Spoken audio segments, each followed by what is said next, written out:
Hola amigos de YouTube, en esta ocasión les traigo un creepypasta que se titula El muñeco bueno. Dejémonos de tonterías y empecemos. Este testimonio fue dado por la joven de 12 años Catalina Enríquez, quien en ese momento se encontraba hospitalizada a causa de quemaduras de segundo grado que abarcaban el 68% de su cuerpo. Todo comenzó con la mudanza a una vieja casa la cual mi madre encontró apropiada para recomenzar nuestra vida. Esta casa es perfecta, dijo mi madre con jovialidad, pero yo no estaba de acuerdo con esa idea, mas no dije nada, porque sabía que mi madre me lo reprocharía. Yo solo me limitaba a mirar con repugnancia aquella estructura. La vendedora de bienes raíces le preguntó a mi madre: ¿qué le ocurre a su hija? Luce disgustada. A lo que mi madre respondió: Vera, cuando ella tenía 5 años su padre murió en un accidente automovilístico. Un borracho anónimo que conducía a exceso de velocidad en una calle estrecha se estrelló con mi marido sin que él pudiera siquiera racionar. El vehículo lo golpeó por el costado provocando que éste se volcara y la gasolina se encendiera. Nos quedamos solas, y desde el día en el que mi hija supo lo que le ocurrió a su padre ella solo se limita a escribir y rara vez habla. Cuánto lo lamento, dijo aquella vendedora. Mi madre compró la casa.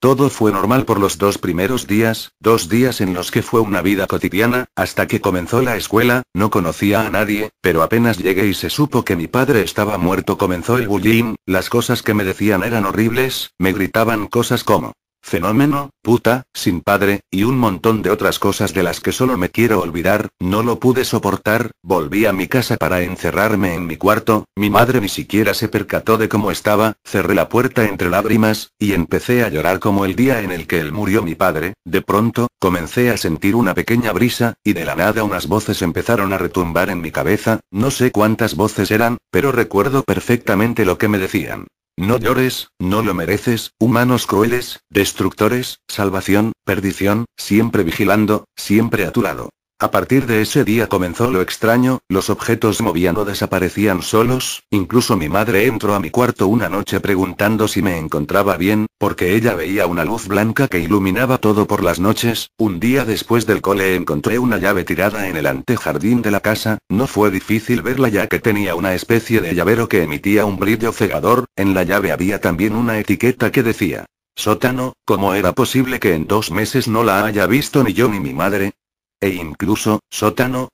Nunca supe que esta casa tuviera un sótano, pues la vendedora nunca dijo nada al respecto. Busqué lo más que pude, hasta que vi una puerta detrás de la escalera la cual ni yo ni mi madre habíamos visto. Resultó ser cierto, aquella llave en realidad era la llave para la puerta del sótano. La abrí y bajé las escaleras. Llegué a una habitación considerablemente grande. Las paredes lucían viejas y desgastadas, mas las repisas estaban llenas de cajas. Fui revisando cada una de las cajas para solo encontrarme cosas tales como ropa y viejos discos de vinilo de esos que solía escuchar mi abuela en su viejo tocadiscos. Creí que no habría nada de mi interés, hasta que lo vi. Entre una de las cajas había un muñeco, un pequeño muñeco viejo y desgastado. La lana que sobresalía de su cabeza daba la impresión de que alguna vez tuvo cabello. Su cuerpo estaba repleto de diversas costuras. Su ojo derecho era un parche con el diseño de un ojo en forma circular, y le faltaba el ojo izquierdo, pero este había sido reemplazado por un botón rojo, y tenía una boca que pareciera habían usado unas tijeras para realizar aquel macabro dibujo y luego lo cosieron para mantenerla cerrada, pero sin embargo no dejaba de ser una sonrisa. Por más sombrío que fuera hice algo que no debía haber hecho nunca. Lo cogí y lo llevé a mi cuarto donde lo puse sobre una pequeña mesa. Aquel simple muñeco se convirtió no solo en mi amigo, sino que también fue mi confidente. Era solamente un muñeco, pero su único ojo me daba un aire de confianza y temor a la vez. A medida que pasaron las semanas los sucesos paranormales seguían en aumento. Ahora se podían oír llantos y golpes por la noche, pero no simples llantos y golpes, sino que pareciera como si alguien estuviese sufriendo de una manera inimaginable y tratara desesperadamente de salir de aquel lugar. Mi madre me propuso un sinfín de veces de que nos fuéramos de aquel lugar, pero yo me negaba, pues ahora tenía a alguien que me acompañaba. El miedo y la soledad no existían estando al lado de aquel muñeco al cual nombré como Billy. Cada vez que iba a dormir lo abrazaba y le decía: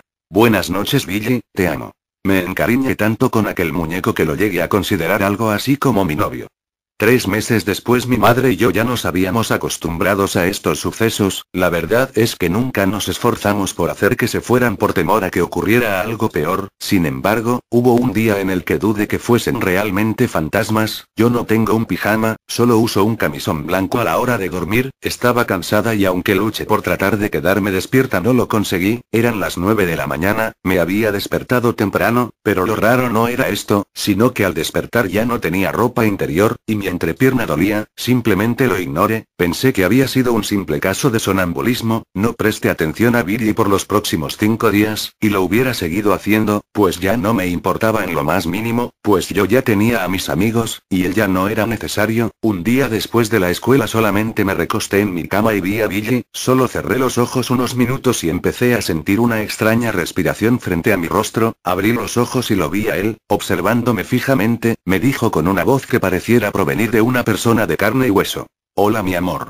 Lo empujé y salí del cuarto para avisarle a mi madre. Cuando bajé las escaleras y lo que vi fue horrible, su cuerpo estaba sobre uno de los sofás, la habían degollado y cosido su boca, la sangre que surgía de su cuello aún no paraba de salir, y su ojo izquierdo había sido reemplazado por un botón. Me caí al suelo y lo vi, de sus muñones surgían lo que parecían ser una especie de garras afiladas como una navaja, estaban cubiertas de sangre. Él lo había hecho, lo observé y le pregunté: Billy, ¿y por qué lo has hecho?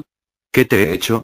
Usó sus garras para cortar las costuras de su boca dejando ver unos colmillos que conformaban su verdadera boca y me dijo: estúpida, ¿es que no te has dado cuenta? Tu nacimiento, la muerte de tu padre, la venida a esta casa, la llave en el antejardín, nuestro encuentro, todo fue planeado. Tu madre hizo un trato con nosotros hace años, un trato que garantizaba tu vida a cambio de un pequeño precio. De pronto su voz se convirtió en las voces que había oído anteriormente. Todo esto es un juego, y llegó la hora de terminarlo. De la nada la casa se empezó a incendiar y también aquella criatura empezó a levitar y a incendiarse para terminar diciendo: tú nos llamas Billy, mas nosotros tenemos muchos nombres. Abigor, Belcebú, Belial, Jezebet, Casdella, Samael y Lucifer, los 7 conformamos este ser, y nuestro poder está fuera de tu entendimiento. De pronto la casa se derrumbó dejando ver un lugar lleno de criaturas de toda clase de formas que torturaban a las almas que habían caído en aquel abismo. Bienvenida a nuestro hogar, dijo aquel monstruosidad que poco a poco se dividía para dejar ver unas criaturas monstruosas las cuales y no puedo describirlas y yo solo y quiero olvidarlas. Después de eso solo recuerdo haberme despertado en el hospital con usted a mi lado.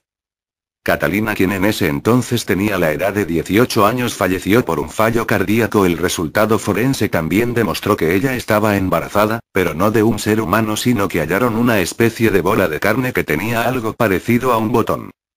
Investigaciones posteriores demostraron que aquella casa había sido ocupada por un culto satánico el cual secuestraba y sacrificaba niños para confeccionar una clase de muñecos llamados Kriegets, cuya función consiste en atrapar en su botón a los demonios a través de un rito de invocación para poder hacer uso de estos y poder comunicarse con ellos. Lo extraño de la casa era que en los escombros jamás se pudo hallar un sótano, solo se pudo hallar un pentáculo tallado en el lugar donde según la testigo se ubicaba la entrada al sótano. Algunas llamas seguían encendidas incluso después de 6 años, lo que dificultaba la investigación. Afortunadamente la madera jamás se desintegró e incluso se logró captar un sonido con la grabadora que pareciese ser del propio infierno. Lo hemos llamado Audio 23H. Además de esto también se halló un muñeco que coincide con la descripción dada por la víctima, salvo que el muñeco estaba compuesto por piel humana, el cabello era en realidad tendones y poseía un poco de cabello humano el cual cumplía la función de un tipo de hilo que sujetaba al rostro de aquel muñeco un objeto hecho de hueso que parecía un botón.